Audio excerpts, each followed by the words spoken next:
कैसे हैं आप? आशा करता हूँ कि अच्छे होंगे आप। इस वीडियो में हम देखेंगे कि कैसे आप अपने कंप्यूटर में, अपने लैपटॉप में डीएससी को इंस्टॉल करेंगे। डीएससी मतलब डिजिटल साइन, जिससे पंचायत सचिव और मुखिया जी का और जिसको आप ग्राम प्रधान कहते हैं, उनका लॉगिन होता है, जिसके थ्रू किसी भी योजना का पेमेंट होता है। तो जब तक हम डीएससी इंस्टॉल नहीं करेंगे, किसी भी योजना का पेमेंट नहीं कर पाएंगे।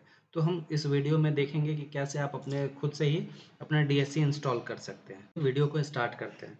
सबसे पहले हम क्रोम पे जाएंगे। क्रोम आपका है जो भी हो, जो भी आपने इंस्टॉल किया है, क्रोम पे जाएंगे। क्रोम पे जाने के बाद सबसे पहला जो हम खोलेंगे वो हमारा ई ग्राम स्वराज का वेबसाइट होगा, जिसको हम खोलेंगे। तो ई ग्राम स्वराज का वेबसाइट आप सभी को मालूम ही होगा, चूंकि आप बहुत दिन से काम कर रहे हैं। तो ई ग्राम स्वराज .gov.in है। इसको आप इस पेज पे जाएंगे।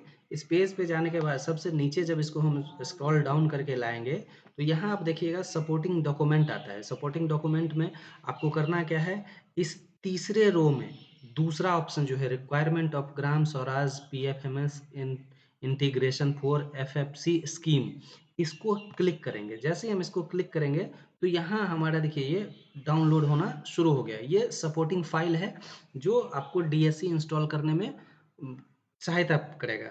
ये तकरीबन आपका 150 MB के आसपास का है फाइल। तो हम इसको इंस्टॉल करेंगे। उसके बाद हम इसके आगे का प्रोसेस आपको स्टेप बाय स्टेप बताते हैं। तो थोड़ा सा ध्यान दीजिएगा, बहुत टफ नहीं है। थोड़ा सा आप ध्यान दीजिएगा तो इसको आसानी से खुद से ही कर सकते हैं। किसी के पास जाने की ज़रूरत नहीं है, किसी से हेल्प लेने की ज़रूरत नहीं है। अगर आपको समझ में नहीं आता हो तो इस वीडियो को 2 बार देखिए, 3 बार देखिए और खुद से ही कर सकते हैं इसको। तो जैसे इसको ये यहाँ से डाउनलोड हो जाता है, मैं अगला स्टेप आपको बताऊँगा। ठीक है, तब तक देखते हैं डाउनलोड हो रहा है। मेरा जो है ये फ़ाइल डाउनलोड हो चुका है। डाउनलोड होने के बाद ये डाउनलोड फ़ोल्डर में चला गया है। तो मैं अभी डाउनलोड फ़ोल्डर में यहाँ पे आ गया हूँ। अब हम देखते हैं इसको। इसको आप जब मतलब इसको आप खोलिएगा जब, तो इस तरह से आएगा पेज। ये सारा कुछ आ जाएगा उसमें। जब उस डीएससी साइनर का जो वो सपोर्टिंग फाइल था उसको आप ओपन कीजिएगा, तो ये सारा कुछ आ जाएगा। तो इसमें अब करना क्या है, सबसे पहला हमारा काम क्या होगा और कैसे करेंगे, तो एक एक स्टेप बाय स्टेप मैं आपको यहाँ बता रहा हूँ, जो बहुत ही ज़रूरी है और आसान है। इसमें बहुत ज़्यादा कुछ करने की ज़रूरत नहीं है। आप देखेंगे वन बाय वन करके सारा कुछ आपको एकदम क्लियर समझ में आ जाएगा। जैसे मैं कर रहा हूँ वैसे ही आपको करना है। इसमें कुछ एक्स्ट्रा कुछ भी आपको नहीं करना है। सबसे पहले हमको जो करना है उसमें करना क्या है, चूँकि आपके कंप्यूटर में या लैपटॉप में जावा हो सकता है, पुराना वर्ज़न हो, नहीं भी हो, तो उसको करना क्या है, सबसे पहले हमको ये जावा यहाँ पे जावा का जो फ़ाइल है, इस जावा को इंस्टॉल कर लेना है। अब यहाँ पे देखेंगे, चूँकि मेरे पास पहले से ऑलरेडी ये किया हुआ है, तो मैं इसको नहीं करूँगा, लेकिन आप इसको रन करवा लेंगे। रन करने के बाद फिर इसको रन करने के बाद दूसरा स्टेप जो होगा हमारा, पहला है जावा को इंस्टॉल करना। दूसरा स्टेप जो हमारा है उसको करेंगे क्या हम, कि रूट सीए जो है इसको हम इंस्टॉल करेंगे।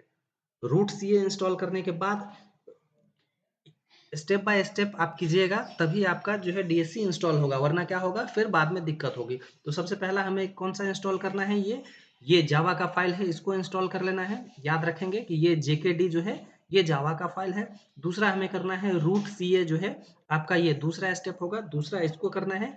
तीसरा स्टेप आपका है यहाँ डीएससी साइनर।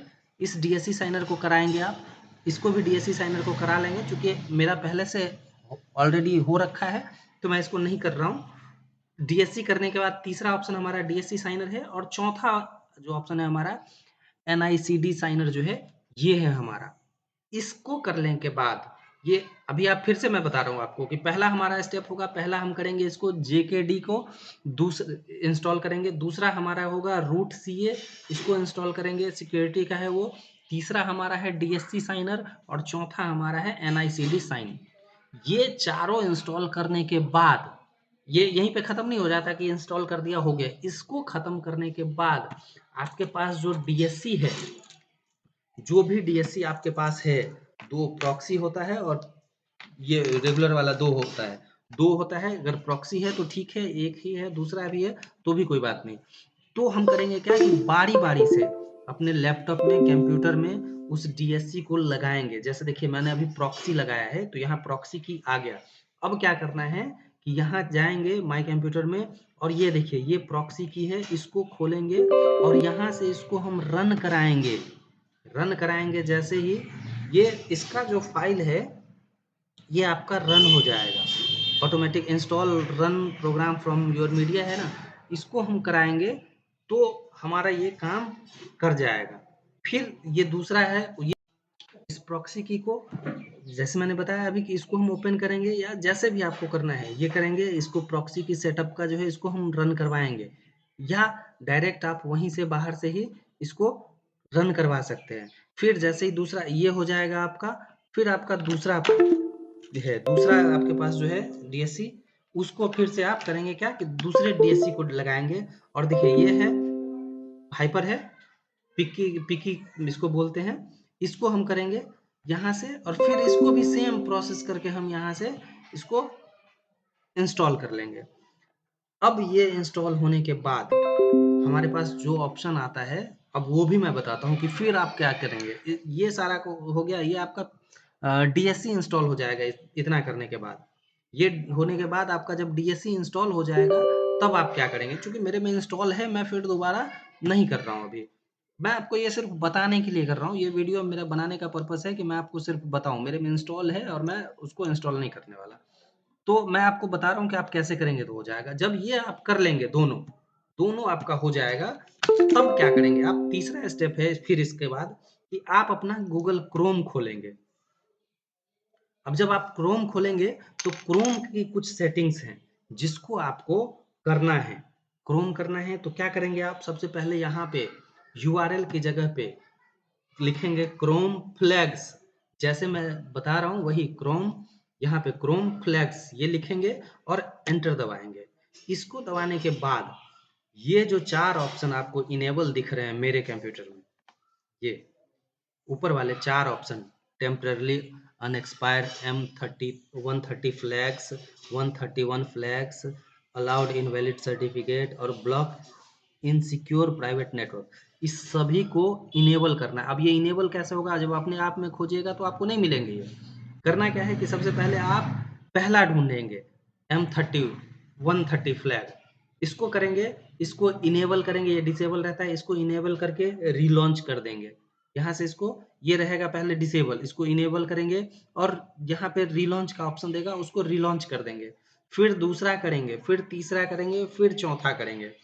ऐसे ही सबको बारी-बारी से, अब जब एक कीजिएगा तो दूसरा आएगा, तीसरा, चौथा आएगा। आप जब ढूँढिएगा, कोशिश कीजिएगा कि सभी एक साथ आ जाए और उसको सबको एक साथ इनेबल करके रिलॉन्च कर देंगे तो नहीं मिलेगा आपको। ख़ास करके ये तो नहीं ही मिलेगा। तो इसके लिए क्या करना होगा, पहले 130 को कीजिए इनेबल, फिर रिलॉन्च कीजिए, फिर 131 को कीजिए, फिर रिलॉन्च कीजिए, तब ये आएगा। और उसके बाद फिर आप ये जो लास्ट वाला ऑप्शन है इसको डिसेबल करना है यहाँ से, और इसको फिर से क्या करना है, यहाँ आपको सिस्टम को आपको रीस्टार्ट कर देना है। जैसे सिस्टम रीस्टार्ट कीजिएगा उसके बाद आपका डीएससी काम करना शुरू कर देगा। डीएससी अगर आपका काम करना शुरू कर दे तो समझिए कि आपका हो गया है, वरना फिर से इसी प्रोसेस को आप दोबारा कीजिएगा, आपका काम हो जाएगा।